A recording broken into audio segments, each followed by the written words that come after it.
Hello everyone, this is the presentation for Procrustes in the classroom, important standards as a future trend in language teaching.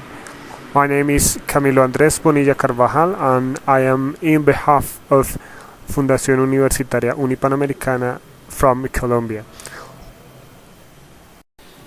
Then I would like to begin with the fable, the mythological story of Procrustes. Procrustes was a torturator, a murderer, who in ancient Greece, when passengers and when people passed by his house, he invited them to stay overnight when they were in bed. What he did was that if the people were larger than the size of the bed, he would cut their feet off, and if on the contrary they were shorter than the bed, he would tie both hands and feet and start stretching their muscles so that they could fit the bed. With that being said, the Procrustean concept is applied in philosophy and sociology and anthropology, and also here in education, in order to describe the method, or the system rather, where the system conceives individuals as people who should shape and fit into the system and not the other way around. That being said, the curriculum acts according to my argumentation, following a completely Procrustean pattern, completely Procrustean fashion. Curriculum, as it is widely understood, and nowadays as it is currently perceived in education of philosophy and also in education of practice, is in this example with the definition given by Dubin and Olstein, is the general purposes that dictate a cultural or educational philosophy, and that the intention of following those purposes develop political decisions that combines both cultural and educational objectives. Now, those objectives, basically what they do is to present what must be taught, which elements or topics, and the order and sequence of presentation. Curriculum is, by definition, the order given to present the content, to present the facts, to present the data, to present the information to a number of individuals who are usually called the students. Now the question is, does it exist a Procrustes or a Procrustean philosophy in language teaching? Well, we can perceive a lot of features that are very Procrustes-like. For instance, corpus linguistics and basic English and frequency lists. I would name them, the three of them, in the exact same category. What you do with corpus linguistics or frequency lists, which, one thing derives from another, is that you take the most 100, 200, you name the number, words in a language, and you construct another language, a simplified form of that language, out of that frequency of use. Then you have the frequency lists. A good example is basic English. It is a simplified form of English which follows that type of construction. When you do that, what you are doing is that, yes, you are giving in advance people the linguistic tools so that they can be more ready in order to face the English language by means of being prepared to what are the most used words by native speakers. But by doing that, you are also neglecting the individual shape of each idiolect. When you teach a language, taking decisions out of each idiolect. When you take a language, either by following frequency lists or corpora in linguistics, or following any other criterion that dictates that the order to teach a language comes from outside the individual, outside the human brain, then you're following immediately a Procrustean approach, because when you neglect, or when you are not taking into consideration fully what's the mother tongue of the individual, and more precisely, the most used words, I mean like the corpus linguistic, the frequency list part of the learner, that you are forcing the learner to adapt himself and to construct a second idiolect, that in the foreign language, but with words and therefore concepts, a conceptualization of reality that it is not part of him or herself. We can give many other examples, such as semantic clusters that are normally used in content design and in language teaching books, for that matter. The linear ascending order, which is also a pattern you can identify, which is always trying to teach a foreign language from the most simple elements to the most difficult elements, that follows a normal logic well, in cognition, of course, you cannot face a task if you begin by what's most difficult. You need to begin from what's easiest to tackle first. But who says that, for instance, children begin by being exposed to natural languages with the most simple elements in the language? It is true that we have a motherese. It is true that we have a baby talk. It is true that sometimes parents try to simplify their speech in front of children, but when they are not fully addressed, when they are not directly addressed, even though they are not part of a conversation, a child is exposed to complex, difficult, highly paced, jargon-rich, filled with slang language, and nobody is saying that a child will be hindered in their linguistic development process by being exposed to that complex input. The deductive method is something that we can also stress here. It comes from the simple to the complex and from the specific to general.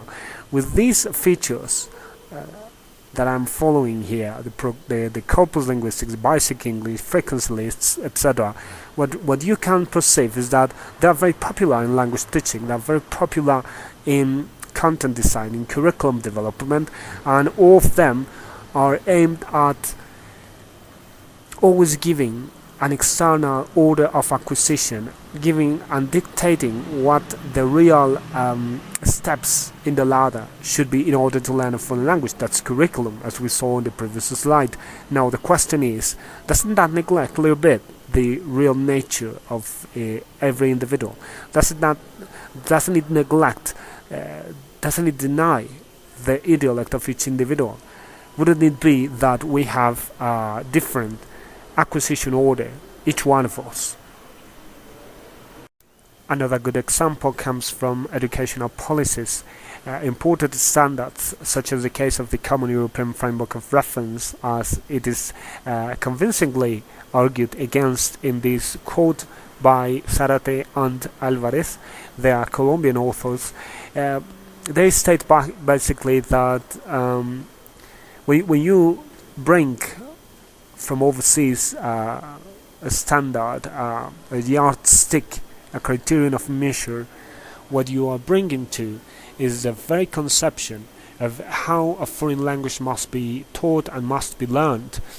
By that, it is quite understandable that you are following a Procrustean approach to foreign language teaching, because once again, we are thinking about transnational policies that directly dictate, if not the way a language must be taught, at least the way languages must be assessed, then you are saying, or you are telling people, you have got an idiolect and you have got a personalized cognition profile and individual differences in learning and all that, but you can be measured by the same yardstick as the rest of all the people who are, for instance, taking this course or this examination.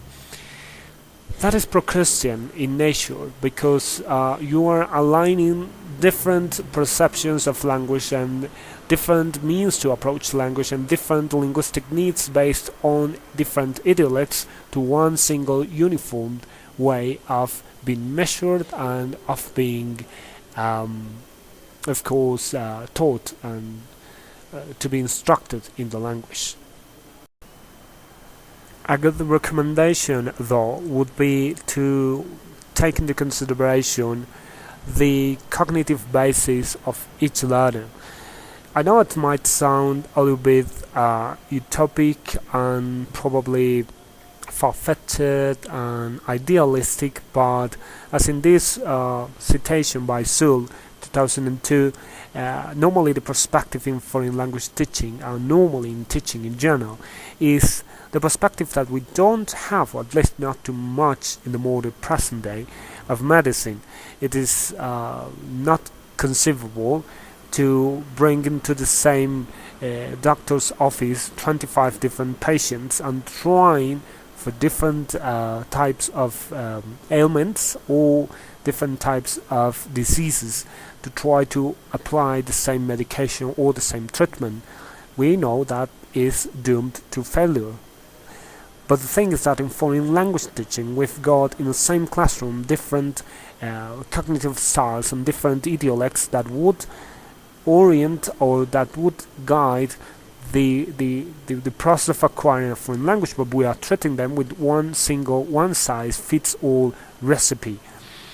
Seul says that taking that into account, seeing us teachers as students, we can start making more individual and therefore making it more meaningful, the whole process of foreign language learning. That is why exactly the reason why I love so much this magnificent quotation by Lewis in his conception of language teaching following the lexical approach. He says quite rightly, no linear syllabus can adequately reflect the non-linear nature of language acquisition. If we follow the same pattern and the same paradigm of a linear syllabus from simple to the complex, from the most widely used words in a language to the less used words, taking transnational policies such as the Common European Framework, if we keep on the same mentality of trying to bring them to the same doctor's office, different patients, and trying to making regular the different diseases and therefore different needs to the same treatment, we will continuing lying people on the bed of Procrustes.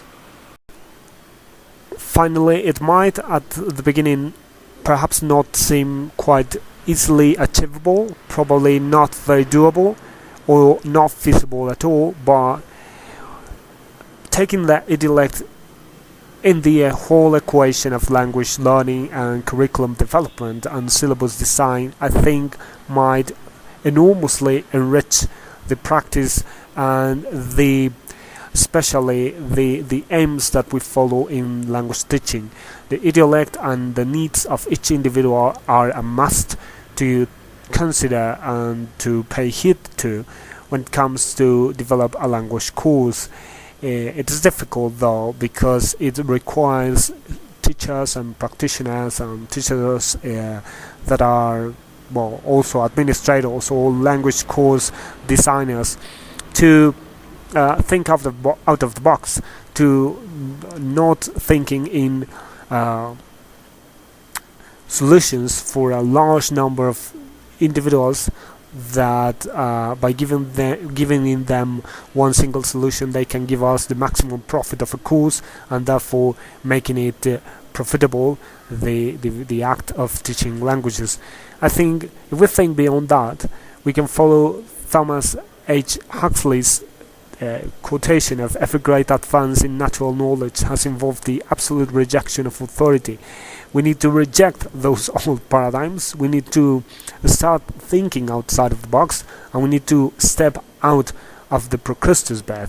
Otherwise we will continue trying to shape into one single size and in one single bed what are normally different types of cognition, different intellects and different linguistic needs.